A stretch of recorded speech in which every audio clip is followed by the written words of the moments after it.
let's start with the afternoon session.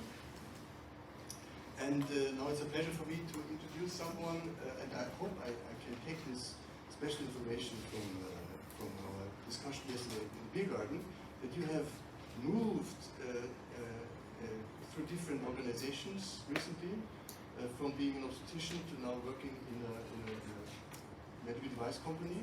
And so we are very interested now to listen to you as well. Thanks. Can you hear me? Yes. Yes. Okay. Welcome back after lunch. It's the perfect time to sleep, but I'm going to prevent that by having an inspiring talk with a lot of pictures and not so much tables and not so much small letters. So I hope I can keep you awake. I'm an obstetrician until 5 years ago. Then I quit my job and I went over to join Nemo Healthcare. There I am Vice President of Medical Affairs, which is the connection between the field and the science. And I do both ways, so I get what is needed and I tell that to the researchers, the research and development, and I put it back and come back to the audience. I'm going to talk about the two devices that we have now certified, CE certified. What I'm going to tell is about the company, then some background, why do we what we do, about our two devices, how the performances of that, and the future possibilities. This is a timeline of Nemo Healthcare. We were founded in 2010, but earlier on there was a lot of research done by the hospital and by the technical university, and it was a spin-off both that founded Nemo Healthcare in 2010. And it took some time before we had our two products released. There was a product in between, but that we took off the market. We learned a lot from that, but we have now two systems on the market: the Nemo fetal monitoring system, which is an in-hospital monitoring device, and the Nemo remote, which is for home use or outpatient use. Why is there a problem? Everyone knows that invasive diagnostics are the golden standard, which is the fetal scalp electrode and the intrauterine pressure catheter. But they have disadvantages. They require ruptured membranes, and therefore the use is limited to the last part of delivery. You induce discomfort of mother and fetus, and it's riskful especially for the fetus. Then you go over to non-invasive diagnostics. You have the tokodynamometer and the Doppler ultrasound, but also this has disadvantages because it's reducing the signal quality, especially in high BMI. It's causing discomfort for the mother because of the belt, and for the nurses and for the midwives you need to go in frequently to reposition when the baby has moved or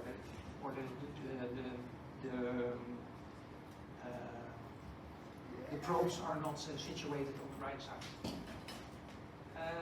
We made a solution to find something that is non-invasive but also carries no risks. So we have a non-invasive solution based on electrophysiology, providing the maternal ECG, the fetal ECG, and also uterine activity, the electrohistiogram. This is the Nemo fetal monitoring system, the in-hospital system. On the left side, you see the patch which is put on the belly of the pregnant woman.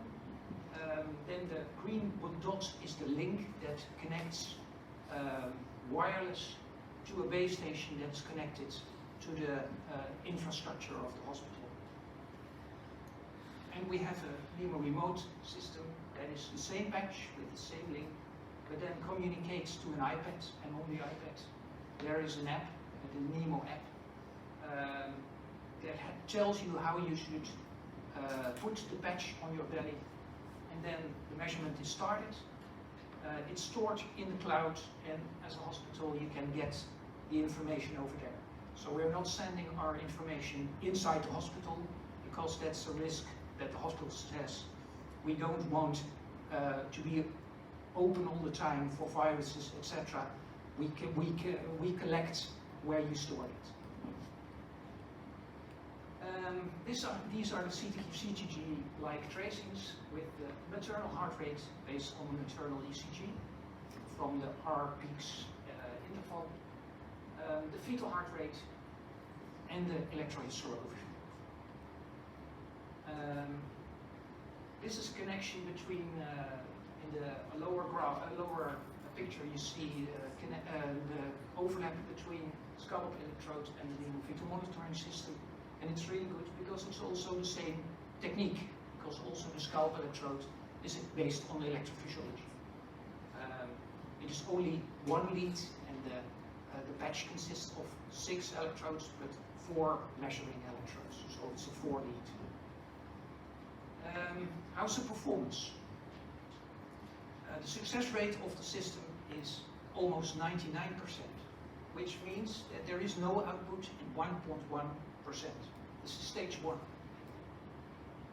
And of the signals that it provides, 96.8% is correct, which means a true output of 95%, wrong output of 3%. And if you compare this to Doppler ultrasound, success rate of Doppler ultrasound in stage 1 is almost 83%, so no output is 17%. And if you see what is correct of those outputs, those 83%, then the true output is 74%, which means that from 100 data points, there is 17 no output, 61 true output, and 20 wrong output. If you look at stage 2, which is far more difficult because much more signals are introduced, movement of the mother, sweat, severe contractions, etc. Then the success rate remains really high, but the reliability goes down a little bit from 95% to 82%, meaning that there is true output in 81% and wrong output in 17%. And if you compare this to Doppler ultrasound, you have a success rate of 78%, so no output in 22. Reliable of the output that is given is 61%, which means true output of 48%, and wrong output in almost 30%. And I don't know if the clinicians in the room and the midwives are aware that this value is so low. It's Doppler ultrasound. I see someone nodding. Yeah. So we think that if you compare these, we think that we have a real improvement. Then the electrohysterography. You see 3 graphs. The first is the golden standard, the intrauterine pressure catheter. Then we have the electrohysterography and the TOCO. And you can see, especially in high BMIs, that there is much more connection between the EHG and the IUC than there is from the TOCO. This is in numbers. So you see that sensitivity is rather good, and it stays good in a higher BMI, as the TOCO is not so good at all and goes down when there is an increase in BMI. Strong points of the system is that it's non-invasive. It's wireless, so someone can move around. It's beltless, so it doesn't hurt. There's no repositioning. The midwife or the nurses don't have to go back in the room to reposition. It's shower-proof. It's suitable for high BMI. You can use it from 21 weeks onwards. We did certify it from 21 weeks onwards. We can try to put that down, but we did not do it by now. And you collect raw data. Important if you want to do artificial intelligence in further on. Okay, what are we now, since 2 weeks, released our remote monitoring system. And what are the benefits of it? I made it rather simple in this slide because I hoped that Olaf Pedersen would give his talk. That's the article that I cite, that I refer to. Because he also found out that it's an increase in satisfaction of both pregnant women as healthcare providers, and it reduces the costs. In Denmark, it reduces the cost in about $500,000. So those are numbers that are helpful. What are the weak points of our system? It's skin irritation. That is because you need to prepare the skin before you attach the patch. And it can be a little bit red the first 24 hours, but we never see one that has remaining problems. It's only useful now for singletons. We need to do some research to come up with a multiple gestation option. And then the severe point for us is the Phoenix period, which is a really isolating, electrically isolating layer. So it's very difficult for the signal of the fetal heart to come to your probe. So there is a period from 27 to 31 weeks that is just a little bit. It's a dip, and we see from 32 weeks onwards that it's good. And the last is that it's not bath-proof, because then the wireless connection is not functioning. What are we going to do? We think that with this we provide new parameters for non-invasive monitoring. If you, for example, if you look at stun, which is only possible in the last part, because you need a fetal scalp electrode, you need broken membranes. But this you can do during the whole pregnancy, during the whole delivery. You can do a continuous CTG because it's not irritating for the person. We can use it for early detection of congenital heart diseases.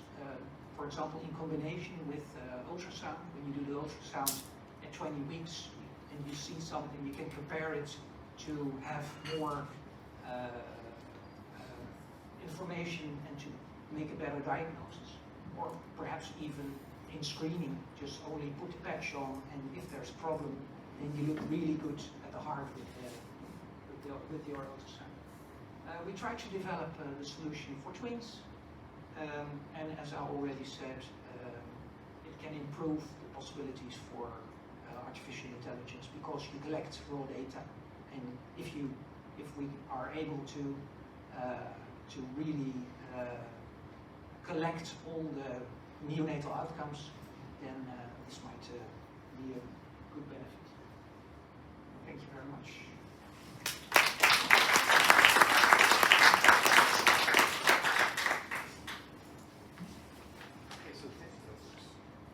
Thank you very much for this very interesting talk. Well, you have not mentioned one thing because maybe you think this would be too obvious, but I think one can congratulate Nemo to have now this huge project, I think, in Denmark, where, if I'm not mistaken, Denmark has decided to have for home monitoring for at least a couple of years, only one vendor for the home monitoring program, and this is Nemo, and that is really a fantastic achievement. Yeah. And congratulations. Yeah, thank you. Because we know what that means. We won the tender to do that, yes. And we did not have the device yet. Mm-hmm. So within 1 year we developed it, and we get a 2CE certification. So, and since 2 weeks everything's ready. Mm-hmm. So. And maybe my recollection of the drama is different, so let me briefly summarize it. So the original studies that Olaf has published were done with the AN24. Yeah. There was at some point when they wanted to started in Denmark, bought by GE, taken off the market, and then Yeah, they it was restarted not this supported process, and anymore, now so- it's Nemo Yeah. taking over, which is Great for Nemo. Yeah, for us it's a big opportunity. yes, okay. And we have a lot of interest from other countries. Mhm. So we think that Norway will be the next one. They do a tender now. So it might be for the next step. So we are talking on Saturday morning about the Oslo study a little bit. So I'm on that, I'm the team staff and Miriam. So if you're around on Saturday, you should join us on talking about Okay. home monitoring. And I was thinking also for Blue Life, also on Saturday morning with the home monitoring. Yeah, it's okay. No problem. Thank you. I can't add you to the program, but you added. Okay, good, Maya. Thanks a lot for your presentation. Nice data. We also worked here some years with the Monica N24. So this is actually, I think Martin already answered the question, the new system of the Monica device, isn't it? It's the same because it uses non-invasive electrophysiology, but the way we do it, it's really different. We have different electrodes, we have different algorithms. So, Absolutely. Yeah. But with the basis of the Monica N24 or not? It's sophisticated or newer, no? It's a different company, different It's a product. different, oh, okay, that was But my the question. concept is the same. Monica not was Monica. in the UK, was Exactly. bought by GE, Yes. and now captured within GE, but not developed further. And Not Nemo, developed further, Nemo, okay, Nemo yes. Healthcare is a spin-off from the Technical University in Eindhoven in the Netherlands, Mhm. and the Maxima Hospital, and they joined in. Okay, came sorry, to a I spin-off. thought there was a connection, that was No, my question. it's not. Okay, because you told that one of your advantages is that we can get the raw data, Yeah. and with Monica we could not use the raw data anymore after some years. So using Nemo we could have Yes. in the raw Yeah. data, so it's Yeah, they are possible to get stored. it and They to are stored on the reuse system. them. Yeah. Okay, great. Mhm. Oh, Thank you got that it. was my That's question. that's the idea, because Monica is not available anymore. But with this, you can go back to doing that amazing research that everyone was excited about. Okay, so the short answer is it's not a Me Too product, I think, correct? Anyway, great presentation. I have a quick question on your remote solution when you mentioned that you do not send the data to the hospital system. How do you deal with care escalation? So there is a test done remotely, something goes wrong. How do you handle the care escalation if it doesn't go into the hospital system? Like, how do you notify the doctor, or how do you make sure that this patient is being taken care of? Let me rephrase your question. You mean when there is nothing arrived in hospital? Well, if something goes wrong. Yeah, clinically it the goes data wrong, is- or technically it No, goes no, wrong? clinically. Clinically. Technically, I'm sure you figured that out. But clinically, something goes wrong with the patient, but the data hasn't been reviewed by a doctor. There is a time delay between the time you do the recording at home and the time the doctor gets access to that data. If something goes wrong, like who's liable, and how do you make sure that there is proper care escalation? That's depending on how it's structured by the hospital that uses it. But important is that we send it real time to the cloud, and you can get it there real time. So only in a couple of seconds they see what is happening here, they see in the hospital. So it's almost real time. And so if they see something, then, but it is how a hospital arranges it itself. So we only deliver the data, and the hospital needs to come up with the medical legacy. Okay, so you don't need to ensure there is a clinician to review it. You see that as a responsibility of the hospital. It's we never used it. We made the device as they use already 8 years in Denmark, and in Denmark they didn't face that problem. But that's also because first you select the medium risk patients, but even the high risk patients, they allowed to go home if they wanted, unless they were good counseled that if there is a problem and you have something different. And that, but it's the biggest part is the reduction of the outpatient clinic visits and of the, for example, if you are 24 weeks, you have ruptured membranes, then you are at risk the first 72 hours. And if the baby is then not delivered, then the risk really goes down. But now these patients in a lot of hospitals are in hospital until 36 weeks, and then parturition is induced. But now you can offer them to go to home. Okay. Now, my brief comment here is, so from our experience, what you mentioned is a hot topic, at least here in Germany, and so please join our group on Saturday. My name is Rene from Nova University. I have seen your results about fetal heart rate. Look quite impressive. I would like to ask you, how do they compare with other commercial systems that are also available, and that I think they are having problems because the result in the clinical setup, the result seems to be different. Yeah, this is from clinical data.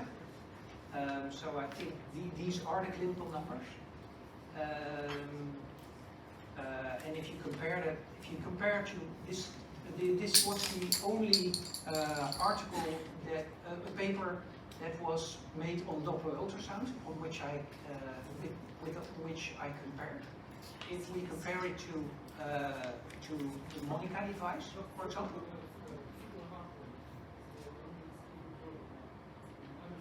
Well, as the next speaker, maybe come in front so we can hear you and then you can start migrating. So it's the fetal heart rate. Yeah. That is giving some trouble with other commercial systems. The success rate seems to be lower in clinical environment.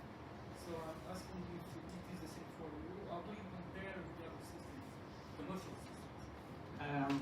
Regarding the fetal heart rate only. Okay, so my recommendation would be to take this for the coffee break. Okay.